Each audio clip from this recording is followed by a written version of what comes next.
women who get together with other women are healthier, happier, and stronger. Now we can make some figure eights with our hips. Figure eight, figure eight, figure eight, figure eight. Woo! By the time I met Mickey, I had already contemplated suicide and I was developing a plan. That's how dark my life had gotten. Because I'm a woman, phenomenal woman, that's me. Welcome to Prime Time for Women, the TV show for and about women in their prime.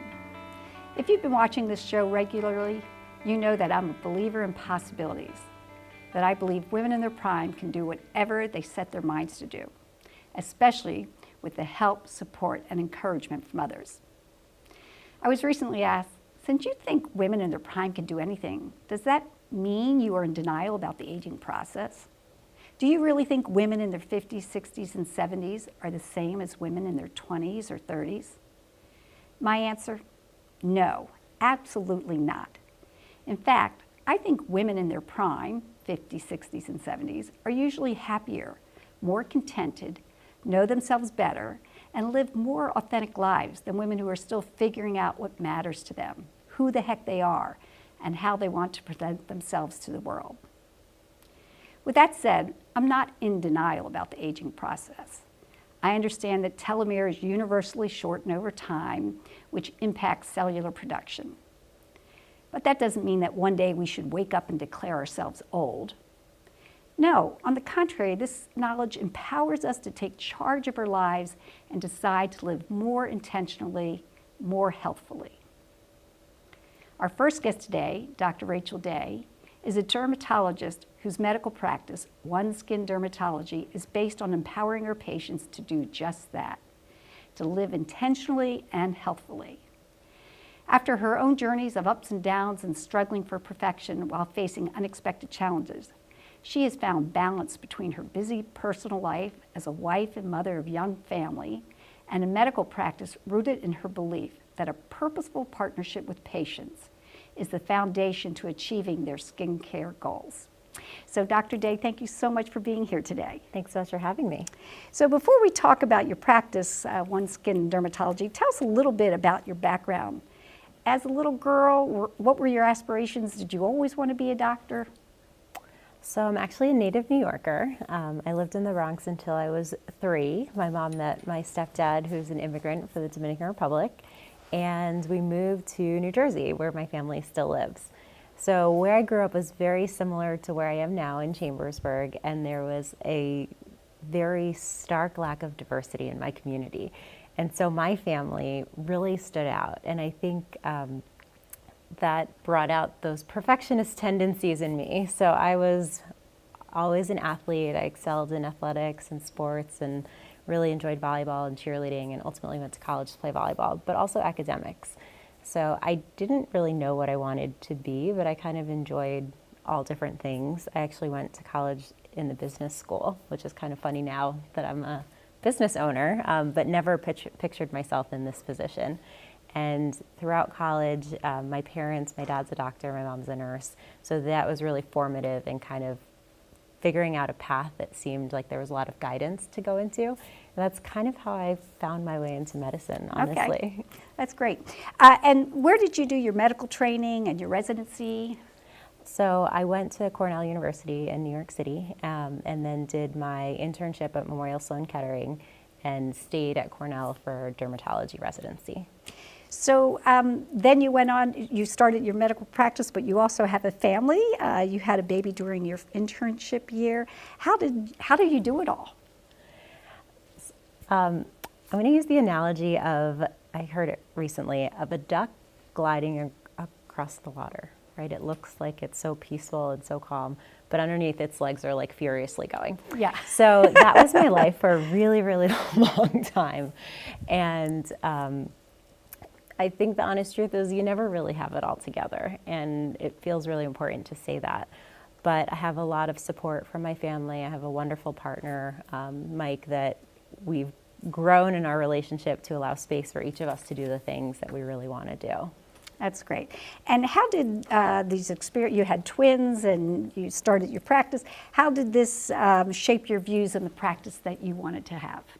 So we talked a lot earlier offline about my perfectionist tendencies. And if you can imagine the biggest hard stop of having 28-week-old twins, it's basically the whole world stops and everything is just about the survival and growth of your children. And that honestly couldn't have been a gift that was given at a better time for our family. So I was just finishing residency, about to jump into a position at a community hospital as the only dermatologist, and it was a forced pause to reevaluate what my values are, where we want to spend our time, and the experiences and interactions that I had with the healthcare system were not what I had hoped they would be. And so in opening my practice, I wanted to make sure that we provided that service. That's great. Well, Dr. Day is obviously a knowledgeable physician, but more than that, her past struggles and her desires to care for her kids have led her to a decision to put a commitment in her medical practice where she puts the care back into healthcare. When we return from this short commercial break, Dr. Day will tell us about her patient-centered practice, OneSkin Dermatology. Stay tuned, we'll be right back. 14 years ago, he diagnosed her with cystic fibrosis. Our doctors read charts and test results. Knowing my family history, she screened me early for colon cancer. They read medical journals and digital images. But the most important thing they read... He put down the laptop, he looked me in the eye, and listened. ...are their patients. Meritus Medical Group. Home to your extraordinary doctor.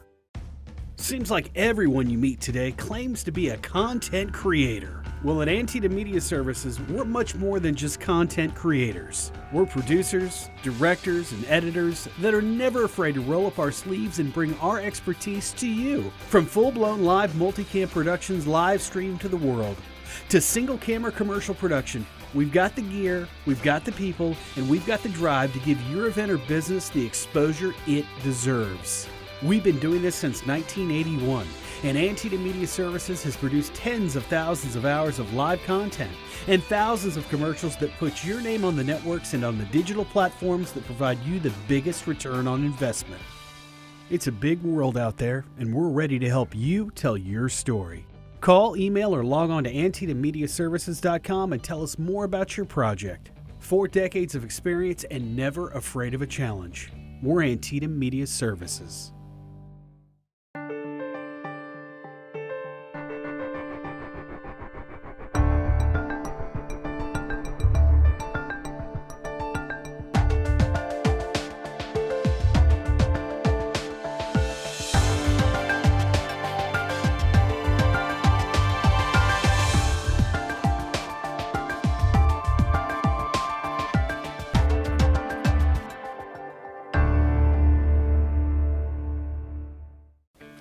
We're talking with Dr. Rachel Day, a fellow of the American Academy of Dermatology and founder of OneSkin Dermatology in Chambersburg, PA. Under the direct payer model, Dr. Day offers a refreshing option to the traditional insurance-based system. So, Rachel, can you tell us a little bit about how your practice differs from the traditional insurance-based practice? So in our practice, direct care means we directly contract with our patients. We are able to see anyone, and we have a very transparent fee schedule, and the purpose of that is in healthcare there's a lot of waste, and we want to be able to offer affordable services at a transparent price and honor what the needs of our patients are. And that allows us to have much more time and to do everything that patient needs in that encounter at once. So in your website, you say that you have a holistic practice rooted in your belief that a purposeful partnership with your patients is the foundation for their health goals. Can you tell us about some of the services you provide and some of the diseases you treat? Absolutely. So that partnership is really about understanding what it is that patients need and what they're saying and how to distinguish the two. So I see a lot of patients that say, I have bad skin, I need to fix it. When really we need to talk about how's your diet, how's your emotional health. If it's acne, what are the options that we have for you? I do offer also a lot of cosmetics in my practice, and I always counsel my patients, this is something that you are doing that should come from such a good place. that if you're gonna go and, because nobody needs to have anything done, right? We're perfect as we are. So Right. if you want to have Botox or you want to have filler or you want to get a thing done, you should just be in there being like, I am so excited to do this because I am intentionally choosing to give myself this gift, as opposed to saying I'm not enough or I lack. And so Right. working on that relationship is something that I do a lot in my practice, and I find that portion very rewarding. Right, right. That's good. That's a good perspective. Yeah. So in your medical practice, you emphasize education, prevention, and maintenance. Your website, you frequently blog on food and community activities. I was wondering if you could tell us a little bit about your engagement and involvement in the community of Chambersburg. Yeah, absolutely. So we are a member of the Franklin County Coalition for Progress, which also is a subsidiary of Franklin Pride. And really we want to be out there with the message that everyone deserves to have a voice and everybody's included in the space and everybody has a seat at the table. And so we support a lot of the local organizations that have that as their foundational mission. Upcoming, we do have a store that's called The Good Life Apothecary, or I have a store that's opening on Tuesday. On Tuesday, that's on exciting. Tuesday. And where is it located? It's located on 85 North Main Street, right at the heart of downtown Chambersburg. But the idea is that we've gotten so lost and I don't think appreciate the value of our purchases, right? You go to Starbucks like 5 times a month. Think about what that $20 could do if you put it right back into your community, right? Or if you gave someone the opportunity to show up and meet your need. And so we want to be that liaison between our local artisans, between craft makers, between, you know, those that are eco-conscious, so that people can come in and shop their values and that it's always going to give back to the community. And what kinds of things will you carry in the apothecary? What can you dream of? Okay. So I call it a showroom because the idea is we're cultivating a relationship and we want to know what are your values and we will share what we have. So anything from linens, textiles, a lot of pottery. I have a local artisan that makes incredible pieces that will be their only showcase in town, so that's really exciting. Jewelry, handbags, eco-friendly coats that I wore in here today made from plastic bags. It's really a fun space, and it's also going to be an entertainment space. Now I see when you talk about that, you kind of light up. This I must just be your like, passion here. It is. I love design and I love creating, and what I think my superpower is creating spaces where people feel comfortable and loved and accepted, and I can't wait to bring that downtown. And real quickly, your website has some really yummy recipes on it. It does. So it go does. ahead. I also love to cook, so that's my next brainchild. So that's why the blog has recipes. Yes, and I have. We're going to be working on a collaboration with a local farm to bring out some really neat recipes and a YouTube channel coming this spring into next summer. So my website is OneSkinDermatology.com. Okay. OneSkinDerm.com. OneSkinDerm.com. And check out the Apothecary. Yes, The Good Life Apothecary. Life. You can find us on Instagram at Good Life Apothecary. Well, thank you so much for being here. Thank you for having me. I'm grateful to Dr. Day for being on our show and sharing your story. At the beginning of the segment, I said that I thought women in their prime usually knew themselves better and lived more authentic lives than younger women. Obviously, that was an oversimplification. Certainly, Dr. Day, who has had many opportunities to learn some of life's difficulties, to learn from some of life's difficult situations, has learned important lessons and has figured out how to live a life that is well-balanced, authentic, and brings her great joy. You can just see that when she speaks. If you visit her dermatology practice or the Good Life Apothecary, you will have the chance to get excellent medical care and also shop some incredible, beautiful items from local artists and artisans. Thanks for being with us, and we'll be right back after this short commercial break. 14 years ago, he diagnosed her with cystic fibrosis. Our doctors read charts and test results. Knowing my family history, she screened me early for colon cancer. They read medical journals and digital images. But the most important thing they read, He put down the laptop, he looked me in the eye, and listened. are their patients. Meritus Medical Group, home to your extraordinary doctor. The DVR. It's changed the way we watch TV. And now, Antietam Broadband takes you to the next level with TiVo. Find your favorites on cable or streaming video faster with voice-activated integrated search. Record up to 6 channels at once and watch from any TV in your home. TiVo from Antietam Broadband. It will change your life. Call today or visit AntietamBroadband.com to learn more. There are many different helping professions, all requiring rigorous education, in-depth training, and a commitment to the well-being of others. Our next guest, Karen Hampton, has known most of her life that she wanted to pursue a career working with and helping children. And she has definitely done that. As a master's level social worker and as a volleyball coach, Karen has made an incredible difference in the lives of many and taught important life lessons both on and off the court. I'm excited to welcome Karen to the show, but I have to admit I'm even more excited to congratulate her on 2 fronts. She was recently named Volleyball Coach of the Year by the Maryland Public Secondary School Athletic Association, and she was married in February, just a few weeks before COVID changed the world. Well done on both counts. Of course, being recognized as a Volleyball Coach of the Year speaks of Karen's extensive knowledge and strategic understanding of the game. But according to Emily Crabtree, the athletic director at Williamsport High School, where Karen coaches, Karen's success on the volleyball court comes more from her unfailing commitment to helping every player fulfill their potential. Welcome, Karen. Thanks for being here today. Thank you for having me. So you got a lot going on, a full-time career as a social worker, coaching responsibilities at Williamsport High School, a new marriage. You're seen as a strong, successful woman, a counselor, a mentor. How do you do it all? Who supported you in all of these endeavors? Well, I think I have to start with my family. My grandmother was a teacher and a very strong woman who always supported her family.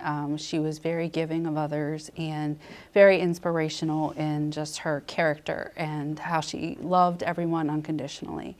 And that was reflected in who my mom is. What did you call your grandmother? Grandma. Grandma, okay. Yes. Yeah. I just love to hear the different names people come up with. Yeah. And so my mom is a lot like her in a lot of ways. And my mom has 2 master's degrees. She's retired now, but had a very successful career. All of my life, even to date, she is constantly just leading by example. And so she is a very selfless person and always willing to give to other people. And so that has always been very inspiring, along with the fact that she's always pushed me and encouraged me, loved me unconditionally, wanted to see me reach my full potential. When I think about sports and how I got inspired, and I think about all of the many female mentors that I've had along the way. When I think back to my early exposure with volleyball, I think about Cheryl Wilkes at Springfield. She was in charge of that program. She was very influential in kind of seeing potential and encouraging me to follow that. Once I got into high school, I was exposed to Rosemary Williams, who really played a very significant role in my life, but also in women's sports in Washington County. And she broke down a lot of barriers, which was able to open up opportunities for young female athletes. And so she was very influential. She cared about me and others, not only through sports, but as individual people. And it sounds like you've taken that to your the athletes that you coach too. I try to. Yeah. I definitely try to. Well, before we talk more about volleyball, I just wanted to go back and talk a little bit about your career as a social worker. You received an undergraduate degree in psychology from Frostburg State University and a master's in social work from the University of Maryland. What is the most satisfying aspect of that career? I think definitely the relationships that I've been able to make with young people and their families along the way. Oftentimes the young people that I've encountered have experienced a lot of struggles, and so they're in need of support and encouragement. And so the most fulfilling thing is to really see being able to see the relationship grow to a trusting place where people are able to really heal and be able to move on to positive aspects of their life. Yeah, that's important. Mm-hmm. Yeah. So I appreciate your work with them and on the court. How did you first become a volleyball coach? What led you back to be a coach at Williamsport High School? Yeah, so Leah Michael is a gym teacher at Springfield Elementary, and she and I played in high school and college together. Okay. And she had called me up and asked if I would be willing to coach a team at the Springfield League.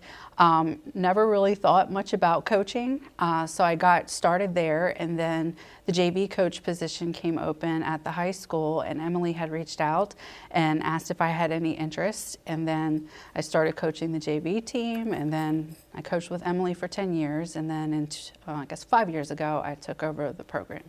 Well, you were talking about your mother and your grandmother believing in you, and it sounds like you passed that on to your children, onto the athletes that you coach.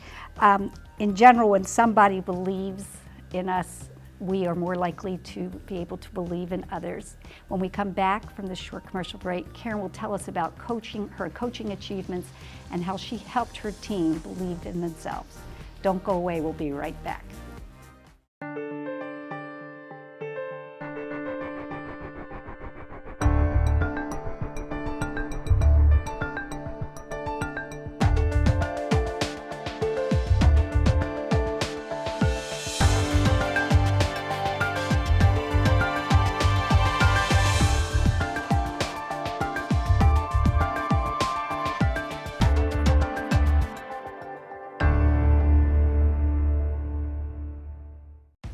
Seems like everyone you meet today claims to be a content creator. Well, at Antietam Media Services, we're much more than just content creators. We're producers, directors, and editors that are never afraid to roll up our sleeves and bring our expertise to you. From full-blown live multicam productions live streamed to the world, to single-camera commercial production, we've got the gear, we've got the people, and we've got the drive to give your event or business the exposure it deserves.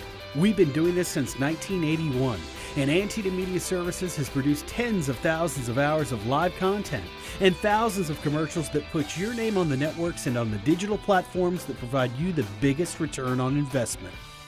It's a big world out there, and we're ready to help you tell your story. Call, email, or log on to AntietamMediaServices.com and tell us more about your project. 4 decades of experience and never afraid of a challenge. We're Antietam Media Services.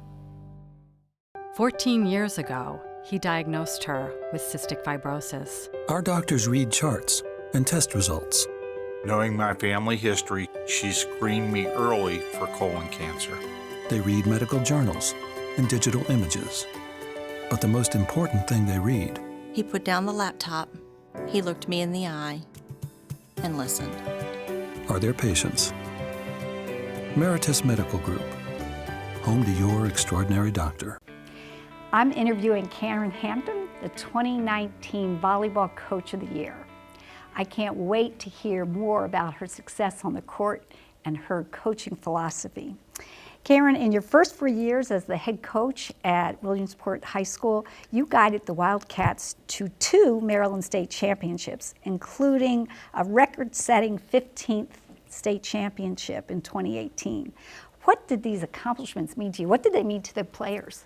Yeah, well, it was really awesome. I think it means it's accomplishment of a lot of hard work and dedication that's put in, and just to overcome challenges and goals that they've set for themselves throughout the season, both individual and as a team.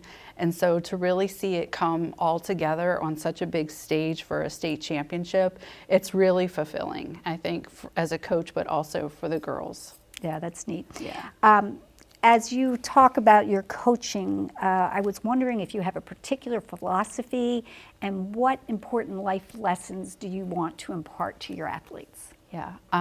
So there's a lot of tradition in the program at Williamsport that's been there for some time. So I was fortunate to kind of step into a program that already was like rich in tradition and very deeply rooted in the community there. So we really strive to have a family aspect in our program.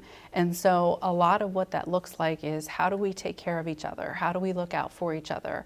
How do we learn to work with each other? how do we learn to like each other sometimes? And when we're faced with challenges, are we able to see where maybe there's a lesson in it? And how can we use that to make ourselves better as an individual and as a team collectively? And that's a lot of what we talk about as a team, to really create space for the girls to be able to really talk about that and identify steps that we can all take to become better. Yeah, and I can see how that would translate off the court. Like if you can work through disagreements or personality flaws or strengths, or if you're competitive or jealous or whatever, if you can work through that on a volleyball court, if you could take those skills out in the real world, I'm sure that that's really, really beneficial to everybody that's been coached there. Yeah, absolutely. Yeah, that's great.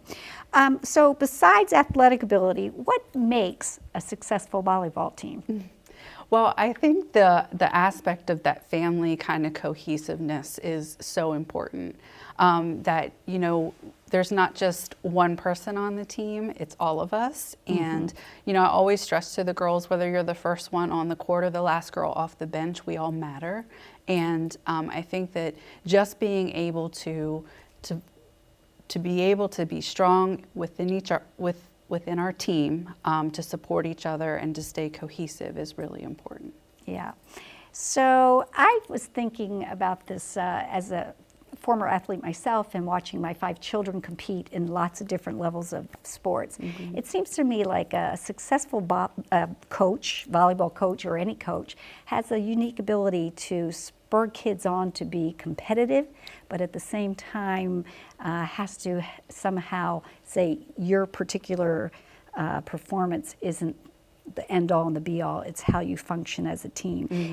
Are there certain exercises that you do with your girls to foster that teamwork? Yes, absolutely. I think the way that practices are structured, you know, specifically pairing certain athletes with one another, the different types of competitive drills that you can put in play to incorporate different aspects of the game and teamwork. Also, I think just having really open conversations. You know, a lot of times, you know, there's different personalities on a team. There's different, what I would say, coachability levels. And so I think that just kind of recognizing where each athlete is individually and kind of figuring out what they need from a coach or from your teammates to be able to feel encouraged, supported, and keep pushing on. Yeah, so did your background in psychology help you with your coaching? I think so. Yeah, right. So your team has gotten off to a strong start this year, but can you talk about the challenges of coaching a team during a pandemic? Yeah, absolutely. We really weren't sure if we were going to have a season, you know, and so when we found out we were going to be able to, we definitely had to quickly adapt to the wearing of masks, the disinfecting of equipment, and kind of modifying the intensity levels in the gym because of the restrictions of the mask. So I think that we just really tried our best to put those modifications in so it could be a smooth transition. Also having a conversation about how important it is for us to practice as hard as we can and play as hard as we can, just in case it might be the last time that we can for now. Right, that's so important. That's great advice. As a successful volleyball coach, you have a lot of wisdom, obviously. Is there one little bit of advice that you can pass on to our viewers today that would apply to all of us? Yeah, I think just really being able to see lessons in struggles and being able to receive it and being able to kind of dissect that and determine how you can use that to make you better. Right, so right here in COVID, figure out a way to take a lesson from that and apply it in the future. Yeah, for sure. Right. Well, thank you so much for being with us today, Karen. Yeah. I'd like to congratulate Karen again on being named Volleyball Coach of the Year and thank her for sharing her wisdom, strength, and encouragement. As a coach, she's committed to helping her team members be good volleyball players and, more importantly, to be good human beings. An excellent coach is hard to find, difficult to part with, and impossible to forget. I don't know where I read these words, but I know that they apply to Coach Karen Hampton. Thanks for joining us today on Prime Time for Women TV. We'll see you next time. Stay healthy and stay happy.